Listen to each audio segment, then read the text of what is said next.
জোরে কোন কি ধর? আজকে বাংলাদেশে কি ধর?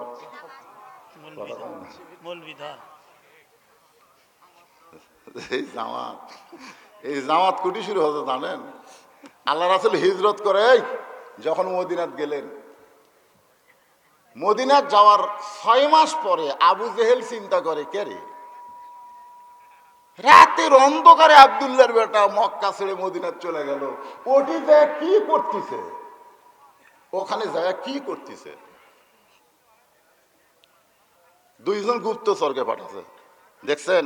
এই খেয়াল করে দেখেন মক্কার কাফেরেরা কি করতেছে, ওইটা কিন্তু নবী জানবার চায় না, কিন্তু নবী মদিনা কি করতেছে এইটা কাফেরেরা জানবার চায়। আজকে কাফেরেরা কি করতেছে, ইহুদিরা কি করতেছে, খ্রিস্টানরা কি করতেছে, এইটা মুসলমান কোনদিন জানবার চায় না, কিন্তু মুসলমান কি করতেছে এইটা কিন্তু কাফেরেরা জানবার চায়।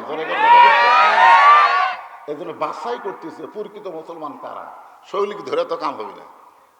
এমনও মুসলমানের বিশাল দল আল্লাহ আকবার স্লোগান দিবার পারে না, এরকম দল আছে না? আছে, বহু স্লোগান দেয়, কিন্তু যদি একজন ভুল করে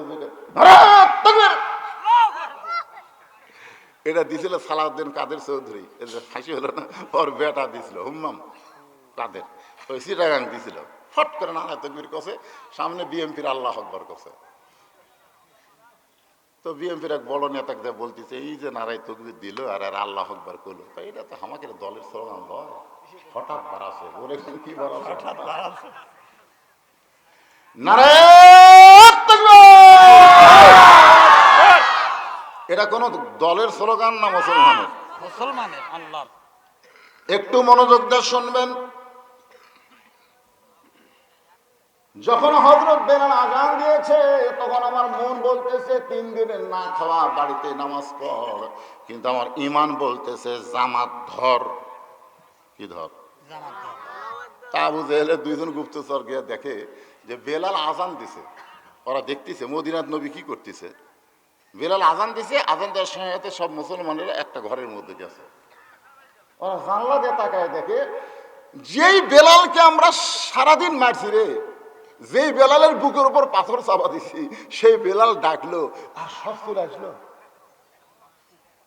ওরা জানলা দিয়ে তাকায় দেখে নবী সামনে গেছে, বেলাল আকামত দিছে, নবী নিয়ত বান্ধিচ্ছে, এরাও নিয়ত বান্ধিচ্ছে, পায়ের গোড়ালি সময় গোড়ালি, ওসমানের কাছে বেলাল, ধনির কাছে গরিব, কালোর কাছে ফর্সা। ওরা দুইজন দৌড়ে যায় মক্কাত আবু জেহেলকে বলতেছে মদিনার যা বসে নাই। আবু জেহেল বলতেছে কি করতেছে, বলে জামাত করতেছে। আবু জেহেল কয় জামাত ভাঙ্গা লাগবে। আজকে আবু জেহেলের লোকেরা বহু চেষ্টা করছে জামাত ভাঙ্গা লাগবে, কিন্তু পারবে না। যেরকম কথা ঠিক কিনা? আরো মজবুত হচ্ছে, ডাইরেক্ট মিটিং হচ্ছে না, অনলাইনে হচ্ছে। যেরকম কথা ঠিক কিনা? অনলাইনে লেখাপড়া হলে মিটিং হবে না। অনেক মসজিদে দেখবেন মুয়াজ্জিনও করে, ওই ব্যক্তি আবার ইমামতি করে। দুই একটা মসজিদ এসে করে এই মুয়াজ্জিন সব মসজিদে টাইলসের উপর ধুলে এরকম লোক দেয় ঠিক মতো ঝাড় দিবার পারো না, মাকড়াসের ভাষা এইরকম তাড়া দিয়ে মসজিদকে ভয়ে থর করে কাঁপে ঝাড় দেয়। কিছুক্ষণ পরে নামাজের সময় হলে যান সামনে যান, মসজিদ সাহেব যান, মসজিদ সামনে যায়, ওই একটি দেয় তুবি হাজার ইমামকে, আল্লাহ করে তো নামাজক লাত্তি মারি, তোর নামাজ কোনোদিন কবুল হবে না। ইমামরে ধমক দিয়া তার কাছে একটা করবি, এমন মুসল্লির নামাজ আল্লাহ কবুল করবে না। ইমাম মুয়াজ্জিন মসজিদ পরিষ্কারের জন্য না, আযান দেওয়ার জন্য, নামাজ পড়ানোর জন্য। ধরে কোন কথা ঠিক কি না? আরে বেটা তুমি সব কাম করে নাও। নবী নিজে মসজিদ ঝাড় দিয়েছে, আপনি জানেন?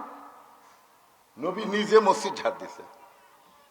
হযরত ওমর ফারুক অর্ধপৃথিবীর খলিফা হয়ে আল্লাহর ঘর মসজিদ নিজে ঝাড়ু দিয়েছে। কারণ দুনিয়ার কোন মানুষের ঘর না, ঘর কার? আল্লাহ। তুমি কি হতো কেশিয়া? তুমি সভাপতি হতো? মশান দিয়ে আছে সারা মাস, কেশিয়ার সাহেব ইমামের পিছনে নামাজ পড়ে, আর যে মাস শেষ হয় তখন ইমামকে কেশিয়ারের পাশে ঘোরা লাগে। মাস গেল, চাচা বেতন দেবে না, দিমো বারে 2 মাস হলে বেতন পায় না। এরকম মসজিদ আছে না? কথা কন না কেন, আছে না?